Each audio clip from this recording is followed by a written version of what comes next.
మంత్రి కొడాలి నానిపై లుకౌట్ నోటీసులు జారీ అయ్యాయి. అన్ని విమానాశ్రయాలు, పోర్టులకు పోలీసులు నోటీసులు పంపారు. కొడాలి నానిపై హత్యాయత్నాలు, ఇసుక దోపిడీ, మట్టి, భూదందా కేసులున్నాయని, నాని విదేశాలకు పారిపోకుండా చూడాలంటూ టీడీపీ నేత కనపర్తి శ్రీనివాసరావు డీజీపీకి ఫిర్యాదు చేశారు. దీంతో కొడాలి నాని దేశం విడిచి వెళ్లకుండా లుకౌట్ నోటీసులు జారీ చేశారు.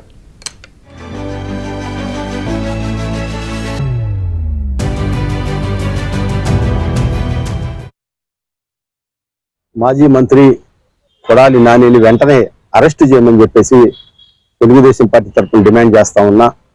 ఎందుకంటే గత 5 సంవత్సరాల్లో కొడాలి నాని ఈ రాష్ట్రంలో అనేక రకమైన అరాచకాలకు పాల్పడ్డాడు. భూదందాలే కాదు, అనేక రకమైనటువంటి చివరికి ఎన్నికల సమయంలో వాలంటీర్లను బలవంతంగా బంధించి రిజైన్లు చేయించటం, ఎస్సీ ఎస్టీ అట్రాసిటీ కేసులు నమోదు చేయించటం, అనేక మట్టి ఇసుక దందాల్లో డైరెక్ట్ గా ప్రమేయం ఉంది. అక్కడ గుడివాడలో అనేక మంది ఇళ్లని ఆక్రమించడం కాకుండా తెలుగుదేశం కార్యకర్తలపై దాడులు చేయడం జరిగింది. అతను ఇవాళ మరి నిన్న 2-3 రోజుల క్రితం చూస్తే రాష్ట్రం విడిచి పారిపోతాడని చెప్పి మాకు అనుమానం వచ్చింది.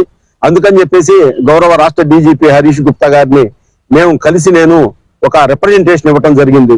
కొడాలి నాని పారిపోయే అవకాశం ఉంది కాబట్టి అనారోగ్యం పేరుతో పారిపోతాడు, అతన్ని వెంటనే లుకౌట్ నోటీస్ జారీ చేసి అతన్ని పాస్పోర్ట్ సీజ్ చేసి అతని నిఘా వేసి అరెస్ట్ చేయాలని చెప్పి డిమాండ్ చేయడం జరిగింది. దానికి అనుగుణంగా డీజీపీ గారు కృష్ణా జిల్లా ఎస్పీకి నా రిప్రజెంటేషన్ పంపటం, దాని మీద విచారించి లుకౌట్ నోటీస్ జారీ చేయడం జరిగింది.